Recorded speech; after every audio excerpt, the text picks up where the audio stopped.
Hello everyone, welcome back to another review, and this time we're going to be covering Red State, written and directed by Kevin Smith.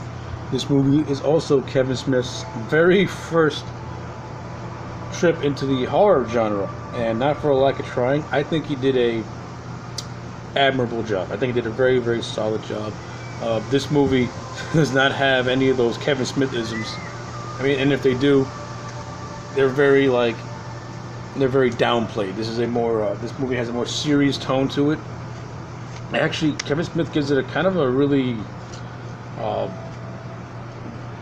very unnerving tone to it, because this movie is based on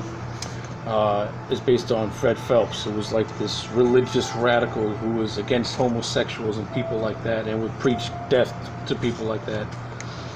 So it's like this movie's heavily inspired by stuff like that, by real world stuff, because there are religious radicals out there who are against abortions and homosexuals and things like that. And Red State is heavily inspired by those kind of people. This movie has an all-star cast that includes John Goodman and Michael Parks. John Goodman plays this ATF agent, and he doesn't come in till like halfway through the movie, but I think Goodman did a fine job. I like what Goodman had to do. This movie also stars Stephen Root, who plays a closeted homosexual police sheriff of this small town, and he has an okay character. Actually, it's Stephen Root's character. Like, once John Goodman's character, like this ATF agent, comes into play, because Root and they're trying to try to create peace with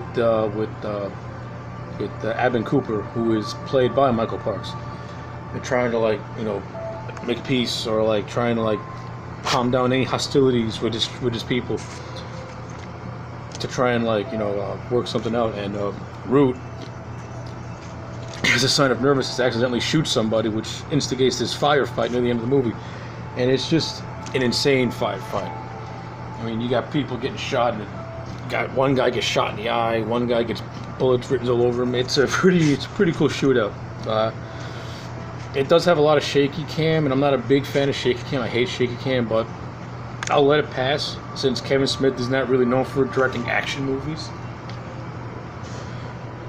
So I'll give it a pass. But yeah, I'll give it a minor pass, because there even first-time directors can still avoid doing shaky cam.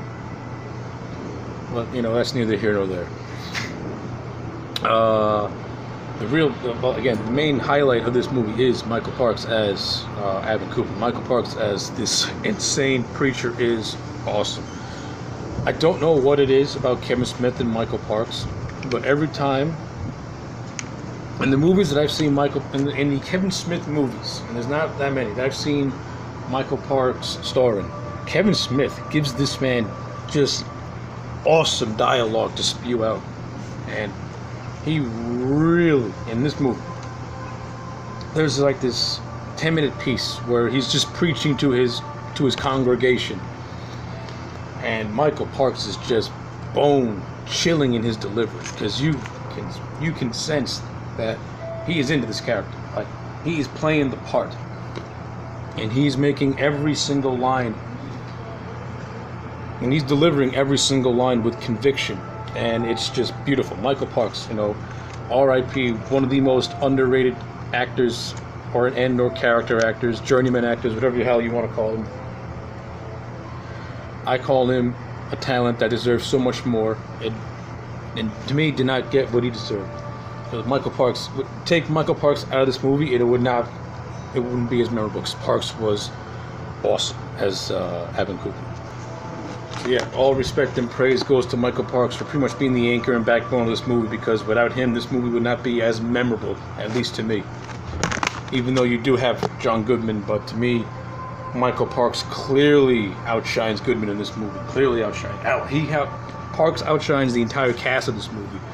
That's how powerful and just hypnotic and magnetic his performance is as Abin Cooper.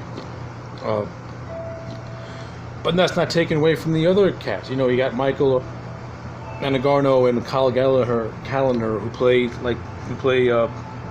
play friends who are essentially kidnapped by Cooper's, gang of religious radicals after they're pretty much lured under false pretenses by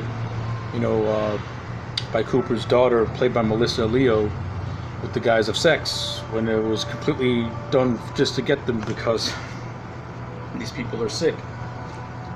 And I like how this movie does not demonize religion. It demonizes the people who interpret religion for their own sick, demented ways. And by all means, those people deserve to be demonized because they are demons themselves.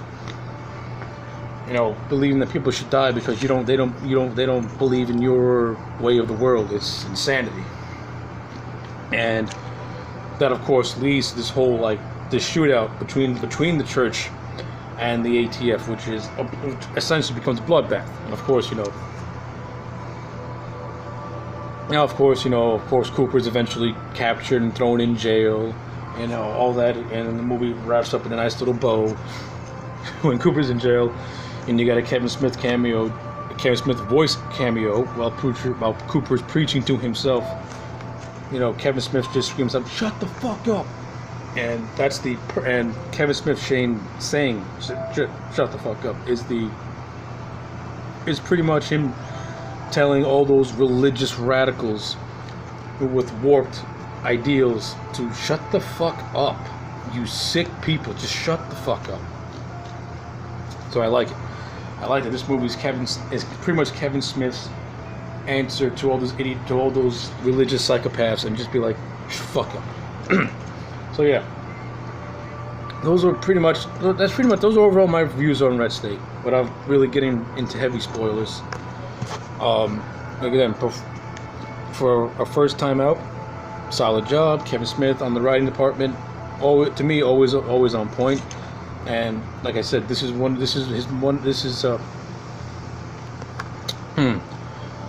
more of mature writing on his part, not that that juvenile writing that he's known for.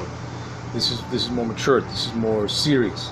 I mean, you do have some of those Kevin Smith isms, but they're, like I said, they're very downplayed. They're not really in your face. This movie tries to be more serious. And once Michael Parks' character comes full attention, that's where the movie really, to me, takes off, and the atmosphere just gets even more and more just creepy, and very intense. Especially that whole scene where he's preaching and his congregation killed this gay guy by wrapping him up and shoot him in the head. It's just very intense shit. So yeah, I think as an overall, I'm gonna give this movie solid 7 out of 10. Like I said, Michael Parks, all the credit in the world. To me, all the credit goes to Michael Parks for making this making this thing stand out. And on a writing standpoint, Kevin Smith did a good job. From a directorial standpoint, like I said, some scenes were well shot, and other scenes, including the action, got a little frenetic in areas. But overall, I find it enjoyable. Well, those are my thoughts on Red State. Like, comment, subscribe. I'll check you back next time for more.